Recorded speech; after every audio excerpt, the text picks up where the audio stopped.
If there's one thing that gets fountain pen people all hot and bothered, it's talking about flex nibs. Am I right?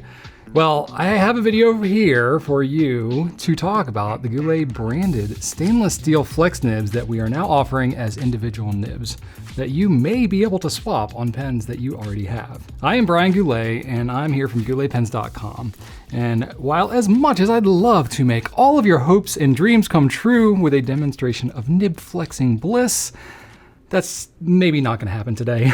In fact, I'm making this video mostly because I don't want you to have unrealistic expectations for what these nibs can do, and I wanna try to educate you about exactly what they are capable of, how to set them up right on your pen, and decide honestly if it's even just worth it for you at all. So flex nibs, if you're not very familiar with them, it's, there's no like one specific defined thing about what makes a nib a flex nib, but generally it's nibs that are designed for the tines to spread apart and vary the ink flow, vary the line width to give more character to your writing. While I don't write with them every day, I do find them to be quite a bit of fun. So I thought, why not give you guys the option and see if it's something that you're into. So here we go. We have been offering spare steel nibs for years made by JOWO in Germany. And while they don't fit all that many pens, it's enough to be enjoyable for many of you. Recently, JOWO started making steel flex nibs and slowly offering them to a few of their suppliers. And we finally got our turn in line to try them out. Kind of where we sought to offer these Goulet nibs was, for people that are, realistic, practical about what the steel flex nibs can do. They're not the gold ones, but the steel ones. And maybe they have some pens that can fit on a little more universal with, less of an investment than buying a whole new pen or buying a, more specific nib unit for like a Monteverdi or a Conklin. Now, they'll fit the same pens that all of our non-flex nibs will. So if you already have some Goulet nibs on your pens, you can swap them out with these flex nibs. I'm gonna get more into specific pen models that it'll fit just a little bit later, but that at least gives you somewhat of an idea of which ones it might fit. We've got two different nib sizes, an extra fine and a fine in these flex nibs. And that's all that I really see us being able to get in the near future. What you really wanna see with flex nibs though, is more line variation on the page, right? So you do get that with these flex nibs over the non-flex version. It's not necessarily earth-shattering though, just to kind of set the right expectation for you. These aren't the flexiest nibs in the world. You'll get a more interesting writing experience than you will with a non-flex nib for sure, but it's not gonna make your handwriting look like you're some kind of master calligrapher. What it will provide though is a bouncier feel to your regular writing. And aesthetically, it's gonna be kind of interesting with those cutouts in the wings. That's part of what gives them their flex. And it's going to allow for some more line variation than a non-flex nib would provide, especially when you give it some pressure. I'd say that if you wanted to have an everyday steel nib that you could flex, periodically when you want some embellishment, like maybe when you're writing a fancy signature, or if you're making some interesting doodles, or maybe some headers in your journal that have a little more character to them, that's probably where you're gonna find this nib to be some fun. So, you're sold on the idea of this nib, right? And you want to put it on your pen. Well, I won't be able to demonstrate every single situation that you may run into, since each pen may vary. But here's the basic concept. You're going to want to make sure that you pull out the nib and the feed from the pen that you want it on, right? So the original nib and feed. Then you're going to want to take that feed and align it to the flex nib and install them both together as one unit. You don't want to just leave the feed in there and try to shove the metal nib with the feed already installed, because it's very likely you could misalign those tines. If you're trying to put the nib and feed in together and it feels obscenely tight, make sure that you've got the nib oriented properly, because some pens do have little slots where the nib has to fit in there in a very specific manner. Or you may find that it's just too tight overall and you can't get it in without forcing it, and you really don't want to force it. Now I will say some slight misalignment is going to be common with these nibs when you're looking at them uninstalled on the pen. The tines, they're gonna sort of self-correct because they're more flexible than a regular steel nib.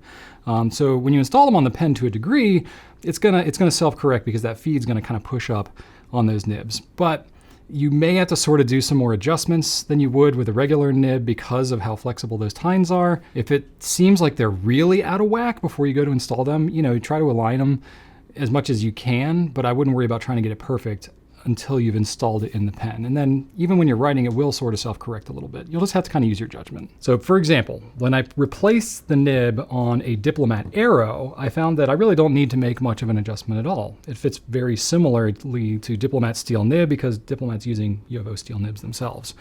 But when I put it on a Kaweco Original, the original feed really presses up a little bit more onto the underside of the Flex nib tines, which spreads them apart a bit.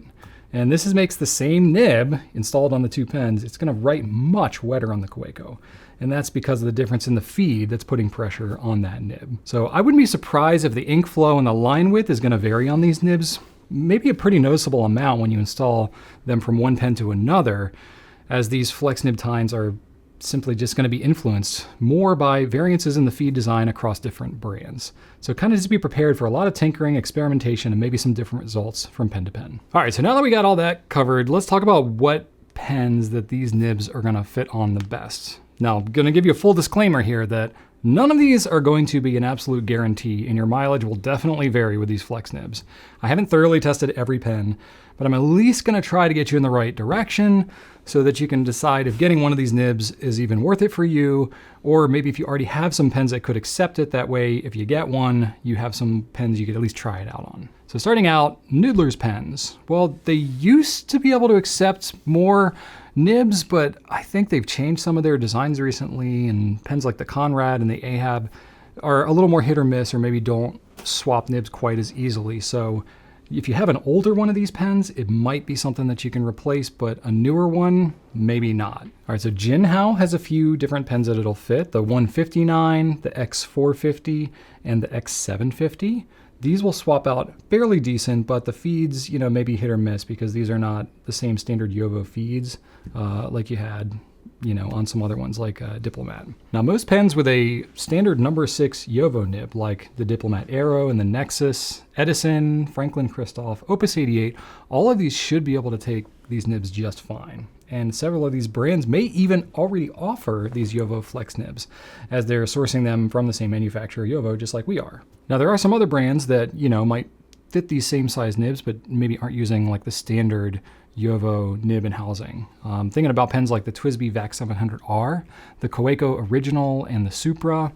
Most Conklin and Monteverde, JoWo actually makes their nibs, but they use a different feed and housing. There might be some more interesting quirks and things you run into when going with these other pens that do fit a number 6 nib, but maybe there's more considerations with the feed and stuff like that. And that's kind of where these ones fall into. So Benu threw me for a little bit of a loop because they do have a number 6 size nib. However, when I went to actually try replacing it, I found that their nibs are just slightly shorter and they're already a pretty snug fit.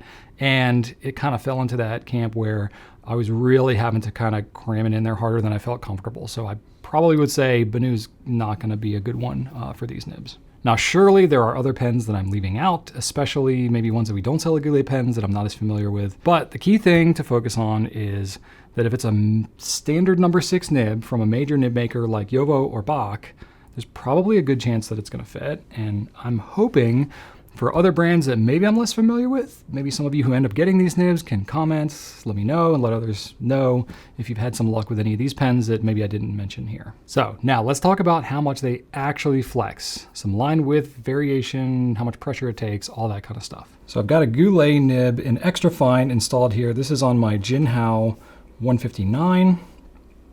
Pretty conventional nib. It's not the JoWo feed housing like you would have on like a Diplomat or something, but generally it's going to perform still pretty well. So I've got Pilot Iroshizuku Konpeki inked up in a Jinhao 159.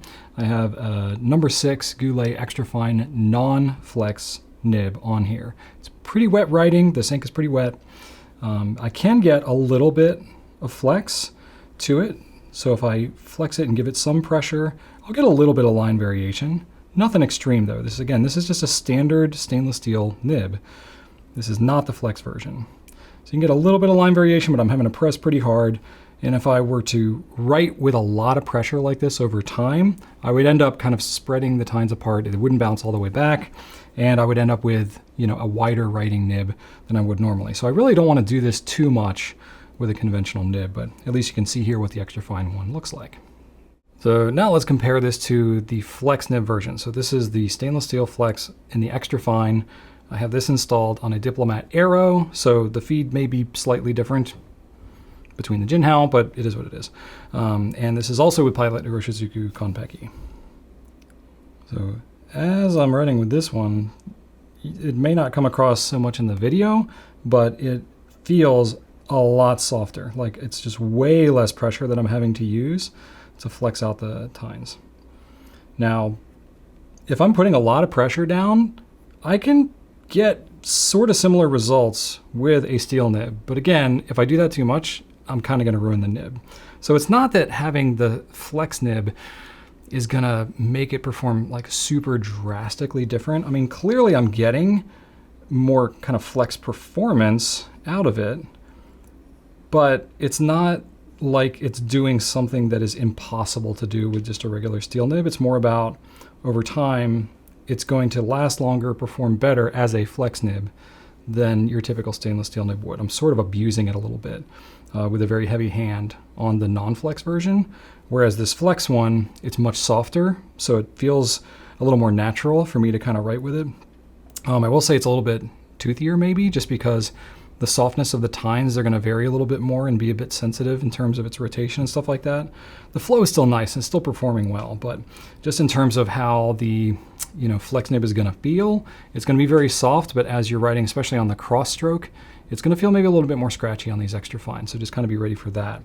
You want to slow down whenever you're writing with any Flex, and it's just not going to necessarily like feel as gratifying as a non-Flex nib would, but your performance, you can get some decent looking writing out of it. All right, so that was the extra fine nib. Now let's take a look at the fine nib, and I think you'll see it looks a little bit different. All right, so I've got the fine nib non-Flex installed on my TWSBI VEX 700R, and I can still get some line variation if I'm, putting a lot of pressure on. It doesn't look as drastic as it does when doing an extra fine nib, because the fine nib is just starting out a little broader, and so it's maybe even just a little less impressive than the extra fine. And honestly, it's not making all that much of a difference, to be quite honest with you. So not something I use a lot for Flex, but at least gives you a baseline of kind of how the fine nib and the extra fine compares. But let's see how the Flex nib does. All right, so this Goulet Flex I have installed with a fine nib. I have this on another Diplomat Aero. This is the Flame version. So it's a little bit heavier, steel pen. And let's see how this one does. So similarly to the extra fine nib, I'm noticing a lot softer writing feel, less pressure required. But similarly to the stainless steel non-Flex fine nib that I just used on the TWSBI, I'm seeing maybe a less drastic line variation. That's naturally going to happen. The broader the nib size you go on a Flex nib, the less likely you are to see a huge difference, just because you're starting out with a broader tip size to begin with. But I will say that it feels a lot smoother than the extra fine does. So in terms of, if I was wanting more of an everyday writing pen that I wanted to have, maybe some flexibility to it, but I cared a lot about the writing comfort of, the pen just as I'm using it in my daily use, the fine nib is more comfortable for me. But if I'm going for maybe a more dramatic flex, the extra fine is a little bit more exciting. So I think it kind of depends what you're looking for with your Flex nib. I think if you're looking for more of the dramatic effect on the page, go with the extra fine. If you're looking for more of a comfort, just more like a softer, springier feel to your writing, but you still want it to be pretty smooth, then the fine nib's probably the way to go. So I've written a sample here with the Diplomat Aero with the extra fine Goulet Flex nib. Wanted to give you a sample here to compare it to another very popular Flex nib. This is the Noodlers. They have a couple different pens. This is the Ahab. It's got the number 6 size Flex nib, so I thought it'd maybe be the most comparable, but it'll give you an idea of maybe how they compare. Now, the thing I'll say about the Noodlers ones, it definitely feels scratchier as I'm writing with it, but the line variation is more substantial. You're getting what I would consider to be more of a high performance Flex experience out of this than you will out of these Jowo, Flex steel nibs. As a daily writer, it's not quite as comfortable for me. So I think the Yovo ones are maybe a little more comfortable in terms of toothiness, you know, and just writing feel on the page. But if what you're going for is an extreme, you know, variation in flex, it's not going to be as extreme as it will be for a Noodler's pen. All right, then the other really popular steel flex nib that's out there is the OmniFlex, which you can get on a lot of Conklin and Monteverde pens. So I thought, why not go ahead and show you those as well. Both the Noodlers and the Conklin, they don't have like a specific nib size. It's just like Noodler's pen, OmniFlex, but it's probably about equivalent to a fine. So I'll kind of show you what this one is like. Okay, so as I'm writing with this one and comparing it, it's definitely wetter. Maybe this is actually a more fair comparison to the fine nib on the Yovo ones, but very, very wet. Like this one puts a lot of ink down. So, you know, it's got pretty decent line variation. A little bit of a toothier feel, not so much of a scratch, but just like a little grittier in general.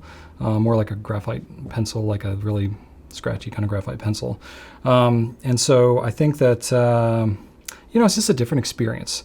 Line variation looks a little more extreme on the OmniFlex. So in general, I would say the Yovo, you know, thus Goulet flex nibs, not going to be as extreme as the OmniFlex or the Noodlers. But if you're familiar with, you know, any of the other Yovo flex nibs like you get on the Opus 88s or Edisons or anything like that, they're going to be identical to those because, you know, they're coming from the same manufacturer. So definitely more in like the even keel side of flex, but a little more of a kind of cross between like a bouncier, more comfortable, everyday non-flex nib and getting line variation like you would have in a flex nib on these other brands.